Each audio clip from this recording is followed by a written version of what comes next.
새벽 기도에 시작하겠습니다. 찬송가 524장입니다.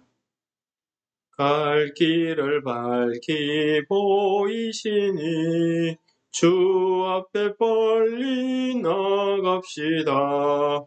우리를 찾는 구주 예수 곧 오라 하시네. 죄악 보수리 영혼은 기뻐 뛰며 주를 보겠네. 하늘에 계신 주 예수를 영원히 섬기리. 우리를 오라 하시는 말 기쁘게 듣고 순종하세. 구주를 믿기 지체 말고 속속히 나가세. 죄악 보스리 영혼은 기뻐 뛰며 주를 보겠네. 하늘에 계신 주 예수를 영원히 섬기리. 주 오늘 여기 계시오니 다 와서 주의 말씀 드세. 듣기도 하며 생각하니 참 진리시로다. 죄악 보스 우리 영혼은 기뻐 뛰며 주를 보겠네. 하늘에 계신 주 예수를 영원히 섬기리. 아멘. 오늘은 우리 신명기 25장 1절에서 10절까지 말씀을 봉독하겠습니다. 사람들 사이에 시비가 생겨 재판을 청하면 재판장은 그들을 재판하여 의인은 어렵다 하고 악인은 정죄할 것이며, 악인에게 태형이 합당하면 재판장은 그를 엎드리게 하고 그 앞에서 그의 죄에 따라 수를 맞추어 때리게 하라. 40가지는 때리려니와 그것을 넘기지는 못할지니 만일 그것을 넘겨 매를 지나치게 때리면 내가 내 형제를 경히 여기는 것이 될까 하노라. 혹시 떠난 소에게 망을 씌우지 말지니라. 형제들이 함께 사는데 그 중 하나가 죽고 아들이 없거든 그 죽은 자의 아내는 나가서 타인에게 시집가지 말 것이요, 그의 남편의 형제가 그에게로 들어가서 그를 맞이하여 아내로 삼아 그의 남편의 형제된 의무를 그에게 다 행할 것이요, 그 여인이 낳은 첫 아들이 그 죽은 형제의 이름을 잊게 하여 그 이름이 이스라엘 중에서 끊어지지 않게 할 것이니라. 그러나 그 사람이 만일 그 형제의 아내 맞이하기를 절개하지 아니하면 그 형제의 아내는 그 성문으로 그 형제를 장로들에게 나아가 그 형제의 이름을 이스라엘 중에 잊게 하기 싫어하는 남편의 형제된 의무를 내게 행하지 아니했다 할 것이요, 그 성읍 장로들은 그를 불러다가 말할 것이며 그가 이미 정한 뜻대로 말하기를 내가 그 여자를 맞이하기를 절개하지 아니하노라 하면 그의 형제의 아내가 장로들 앞에서 그에게 나아가서 그의 발에서 신을 벗기고 그의 얼굴에 침을 뱉으며 이르기라. 그의 형제의 집을 세우기를 절개 아니하는 자에게는 이같이 할 것이라 하고 이스라엘 중에서 그의 이름을 신벗김 받은 자의 집이라 부를 것이니라.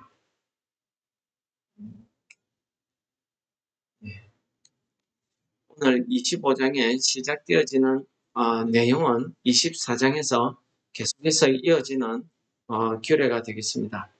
한마디로 공의를 이야기하시는 거죠.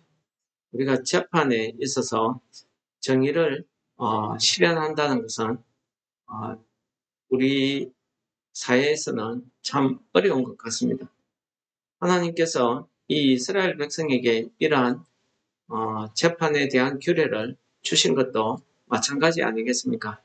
사람들 사이에서 사람이 사람을 판단할 때에 우리가 정의롭게 어려우면 어렵다고 그리고 죄가 있으면 죄가 있다고 이렇게 판단해야 될 것인데 우리 사람들은 그렇지 못한 것 같습니다. 그러니까 하나님께서 우리에게 이러한 규례를 말씀하시는 것 아니겠습니까? 특히 이 말씀은 말씀 글자 그대로 오늘날 우리가 사는 이 사회에 그대로 지켜 행해져야 될 것입니다. 말로는 우리가 공평과 정의를 이야기하고 그렇게 재판이 된다고 이야기는 하고 있지만 재판하고 있는 그 판단하는 판사조차도 우리 재판에 있어서 불합리한 점이 많다는 것을 인정할 정도면은 우리의 재판이 얼마나 불공정하고 어렵지 못한가를 우리가 알 수가 있겠습니다. 우리에게는 한계가 있죠. 우리가 볼 수 있는 것은 드러난 사실 외에는 우리가 그 진실을 알 수 없기 때문입니다. 그러나 하나님 앞에 서게 되면은 모든 것이 감추어졌던 그것도 다 드러나게 되어 있습니다. 하나님 앞에서는 아무리 죄를 감추고자 해도 감추어지지 않는 것이 하나님 앞입니다. 오늘날 우리가 하나님을 믿는다 이렇게 이야기하면서도 자기의 양심을 속일 때가 있고 자기의 형편이나 사정에 따라서 이렇게 판단하거나 자기의 뜻대로 공평하지 못하게 공의롭지 못하게 행하거나 말할 때가 있습니다. 이것이 우리에게 주어진 연약함 아니겠습니까? 하나님의 공의란 것은 절대 불변하고 이는 하나님의 속성 중에 하나입니다. 하나님의 공의가 잘 이루어져야 되는 것은 비단 이 재판에 대한 경우만 그렇겠습니까? 우리가 앞에서 살펴보았던 여러 가지 우리 삶 가운데서 약자에 대한 내 이웃에 대한 말이나 행위도 역시 정의로워야 될 줄을 믿습니다. 아무리 내가 정의롭게 한다고 해도 다른 사람이 볼 때에는 그렇지 못할 때도 있고 또 내가 아무리 불의하게 해도 다들 정의롭게 잘한다 이렇게 이야기할 때도 있습니다. 그러나 하나님께서는 우리 사람을 그런 외적인 외모로 판단하는 것이 아니라 그 중심을 보신다 이렇게 말씀하고 있습니다. 그러므로 우리가 사람의 판단에 의해서 좌우될 것이 아니라 우리가 하나님 앞에서 우리가 얼마나 내가 정의롭게 행하고 있느냐, 의인은 의롭다고, 죄인은 죄가 있다고 이렇게 말할 수 있느냐, 이것이 중요한 것 같습니다. 우리가 하나님 앞에서 내가 다른 사람이 볼 때에 참 아니다 할지라도 하나님 앞에서 어려운 일이면 어렵다고 이야기할 수 있는 그런 믿음의 용기가 가장 필요한 때를 맞이한 것 같습니다. 그리고 일하는 소에게 망을 씌우지 말라. 이것은 하나님 앞에서 열심히 노력한 사람이 받는 정당한 대가를 이야기하는 거죠. 이것도 역시 공의의 문제가 되겠습니다. 우리가 일을 하고 나면은 거기에 따른 품삯을 정의롭게 이렇게 받을 수 있어야 되는데 사회는 그렇지 않은 것 같습니다. 같은 일을 해도 우리가 정규직은 많이 받고 보장을 받지만은 비정규직은 그렇지 못하지. 같은 일을 해도 그렇습니다. 똑같이 1시간을 일해도 누구는 그 1시간의 값어치가 서로 다른 것을 우리가 참 많이 느낍니다. 물론 이것은 일의 경중에 따라 다르기도 하고 사람의 능력에 따라 다르기도 합니다만은 오늘 하는 이 이야기는 일한 사람은 반드시 그 보수를 받는 것이 하나님 앞에 정의롭다 하는 것을 비유로 말씀하시는 것 아니겠습니까?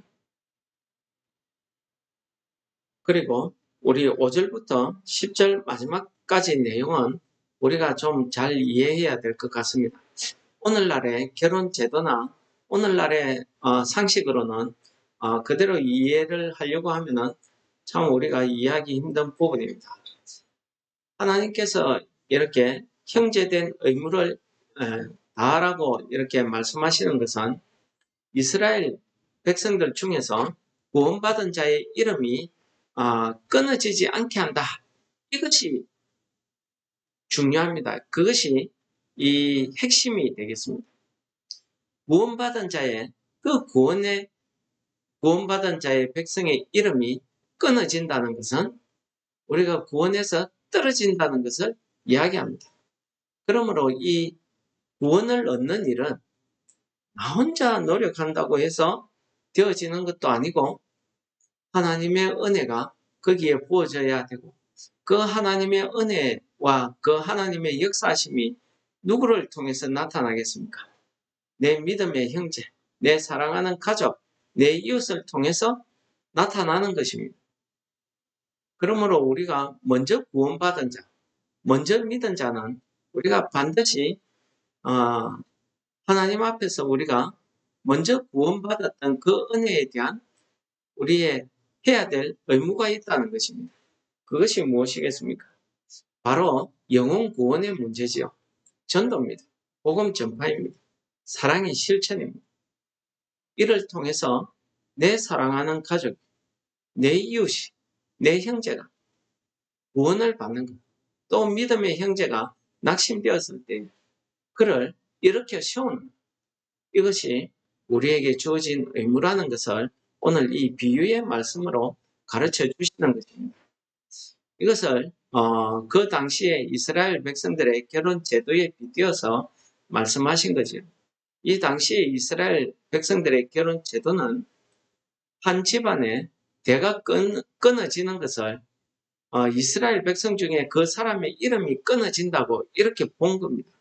그래서 그 사람의 그 집안의 이름이 끊어지지 않기 위해서 기업 물을 자를 세우게 됩니다. 이 기업 물을 자를 우리가 히브리어로 고엘이라 이야기하죠.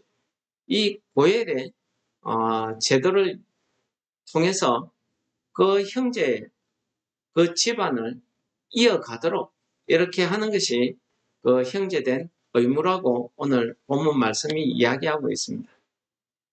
믿음의 그 구원받은 자의 이름이 끊어지지 않는 것.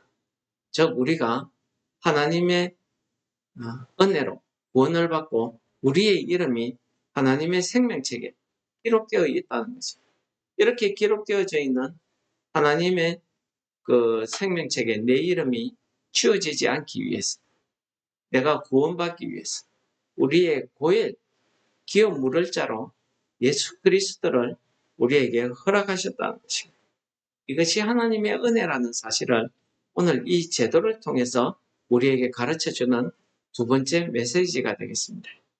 여러분, 하나님께서 예수 그리스도를 우리의 성령을, 우리의 대속의 구세주로 이렇게 허락하신 것처럼 그 하나님의 은혜를 우리가 오늘도 우리가 먼저 받은 사람으로서 우리가 하나님께서 우리에게 주시는 이 의무, 고엘의 의무, 이 의무를 우리가 다 행하시는 성도 여러분들 되시기를 축원합니다.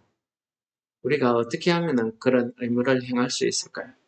오늘 계속해서 24장, 25장 계속해서 이야기하지만은 내 이웃에 대한 사랑, 그 공의로움, 의로움을 행하는 것입니다.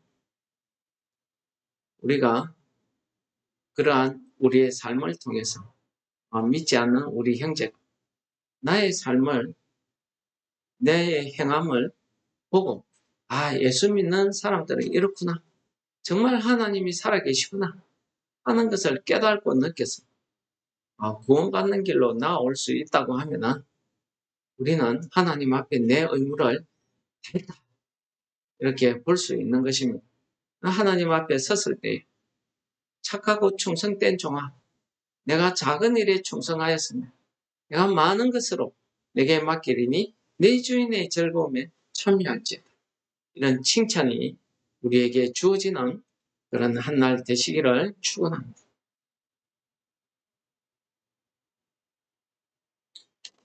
은혜로우신 아버지 하나님, 오늘 말씀을 통해서 우리가 받은 그 하나님의 은혜를 우리가 이 땅에서 어떻게 실천하며 살아야 될지를 가르쳐 주심을 감사합니다. 그러나 우리의 믿음이 약하고 우리 속에는 죄성이 있어서 하나님의 말씀을 듣고 행해야 되지만 우리가 행하지 못할 때가 많은 것을 주께서 아십니다. 성령 하나님께서 우리 가운데 충만히 임재하셔서 오늘 하루도 주신 말씀을 우리가 실천하며 하나님의 그 사랑을 우리가 실천하며 살아가는 오늘 하루 될 수 있도록 우리를 인도하여 주시옵소서. 예수님 이름으로 감사 기도드립니다. 아멘. 하늘에 계신 우리 아버지여, 이름이 거룩히 여김을 받으시오며 나라의 임합시오며 뜻이 하늘에서 이룬 것 같이 땅에서도 이루어지이다. 오늘날 우리에게 일용할 양식을 주옵시고 우리가 우리에게 죄 지은 자를 사하여 준 것 같이 우리 죄를 사하여 주옵시고 우리를 시험에 들게 하지 마옵시고 다만 악에서 구하옵소서. 대개의 나라와 근세와 영광이 아버지께 영원히 싸움나이다. 아멘.